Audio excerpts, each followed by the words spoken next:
Happy holidays, Sooner Nation. I hope everybody's holidays went really well. Y'all were able to get plenty of rest. You had plenty of time to see friends and family alike and just kind of kick back, relax, and kind of just get ready for the new year at this point. You might be wondering, it's been a minute since we've done one of our preview videos. No, or any type of content at videos at this point, besides our Sunday live streams. No, we are not in witness protection since Bedlam. Again, I've just mostly been focused on the live streams because it seems like everything happens as of late during the weekend. So all the content that I could be putting out as separate videos like this happens on Sunday. That all being said, however, we're lucky that for whatever reason, this game is on a Wednesday night. But we have one more game, guys, before we finally close the book on the 2021 season. We are, for the first time ever, at the Alamo Bowl. And let's be honest, guys, with ourselves. This is not where our preseason expectations were, or what we thought we were going to lead us to another Big 12 title, as well as to at least another appearance in the playoff. It's disappointing to say the least. There's a lot of frustrations. There's a lot of kind of mixed emotions about it. However, that is not here and now. That is for a video for another day. For today, however, I want to focus on our game against the Oregon Ducks. And for one more time, for one night only, we're going to see Bob Stoops, our interim coach our Sooners to hopefully another victory tonight. Speaking of the Alamo Bowl, just off the top of my head, this is the highest ranked matchup in the Alamo Bowl's history. To boot at this point. So I guess there's some intrigue in addition to Bob Stoops being the head coach at this point. In addition to that, I say in addition a lot. This is the first meeting between the Sooners and the Oregon Ducks since the onside kick debacle. If you don't know what that is, y'all just need to go look it up at this point because there was a lot of rule changes as a result of that game. But the big question circling this game is this really a revenge game? I mean, they're both walking in like undermanned at this point. Oregon more so than OU. So I wouldn't say it's a revenge game. I think it's more of righting the ship and making things right for Bob from that game over a decade ago. Now, focused on Oregon for a moment.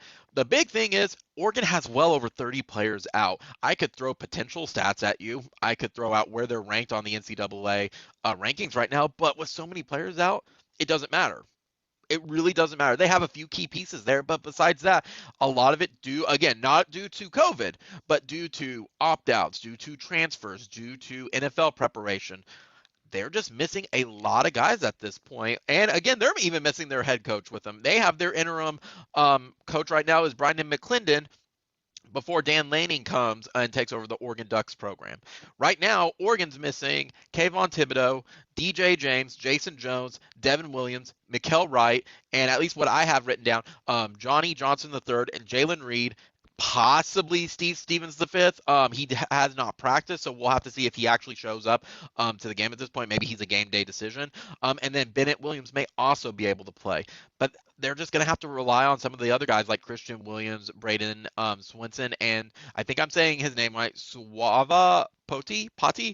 I'm sorry, guys. I don't pay attention to the Oregon Ducks. I apologize for butchering the name if I did. But regardless, they're out 30 players, and they're in a worse off position than OU is right now, whose only guys opted out or transferred was only 7 of our guys, and that was Brian Asamoah, Isaiah Thomas, Nick Benito, Perion Winfrey were the NFL getting ready for the NFL draft. And then we also had guys like Radler and Stogner who transferred to South Carolina and Hazelwood who transferred to Arkansas prior to this.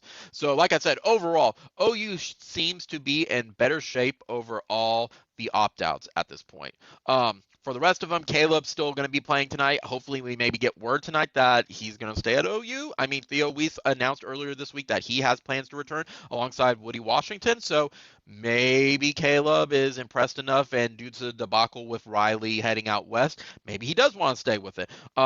Kennedy Brooks is going to be playing tonight, and we also still have wide receivers with like Drake Stoops, Mike Woods, Mario Williams, and a couple other guys, and Marvin Mims at this point. So we are set, I would say, in a much better position than Oregon is.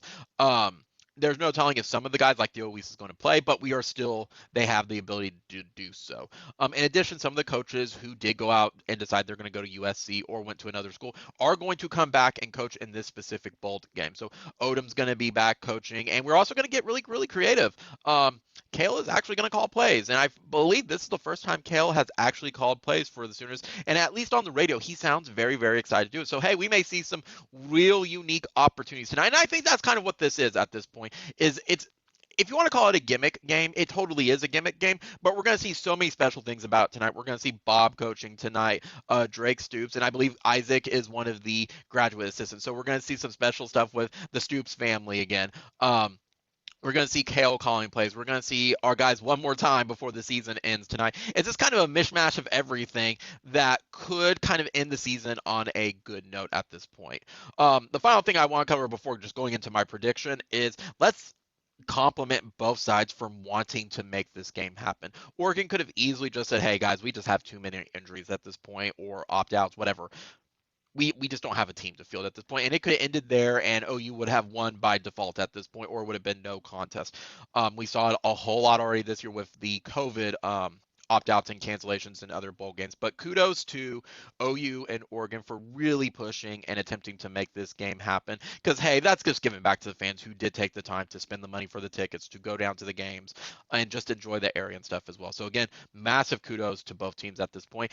And it does seem like both teams do want to be there. They've had a lot of fun just like at all the team activities and exploring San Antonio and just having a good old time. So when it comes down to it, I do think Oregon is just too depleted, both on the defensive side and a little bit on the offensive side, to really put up a fight. It reminds me of Florida last year. So my prediction is going to be OU 56, Oregon 27. I think Bob is going to come out there for, again, one final time.